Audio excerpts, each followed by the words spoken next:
Ал ақпараттық қауіпсіздік мәселесін президент сала басшысы Дәурен Абаевты қабылдау кезінде сөз қылды. Нұрсұлтан Назарбаев ақпарат және коммуникациялар министрлігіне жан-жақтан ешкім бұйрық бере алмайды. Ақпараттық саясатты тек мен және президенттің аппарат басшысы ғана жүргізе алады деді.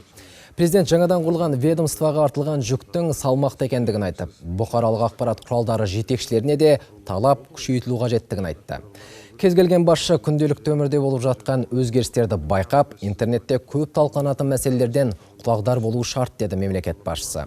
Өз кезегінде министр елбасыға бұқаралық ақпарат құралдары жұмысын жетілдіру мақсатында атқарылып жатқан жұмыстарды атап, телекоммуникация саласында қолға алынған шараларды баяндады.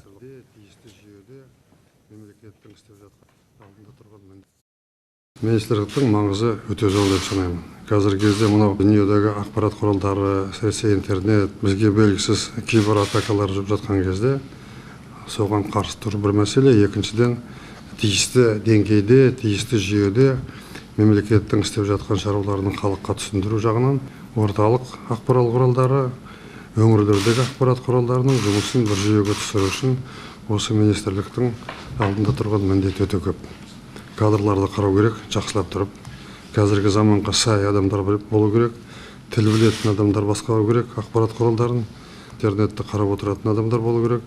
Сондықтан министрліктің жұмысын мен президенттің аппарат басшысы қадағалап отыратын болады. Кім болса солған министрлікке әр жақтан команда беріп, ананы жаса, мынаны жаса деген болмайды.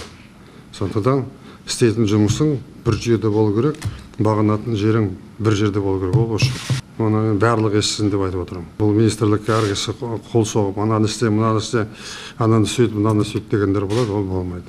Бұл мемлекеттің саясаты, мемлекеттің саясатын, ішкі сыртқы саясатын жүргізіп отырған мен соған байланысты жұмысты істеу керек. Енді қазір министрлік құрылып болды ғой, қазір. Болды. Кадрлары орнына түсті, бағдарламаларың бар. Сондықтан қалай жұмыс істеу керек екенін ақылдасайық.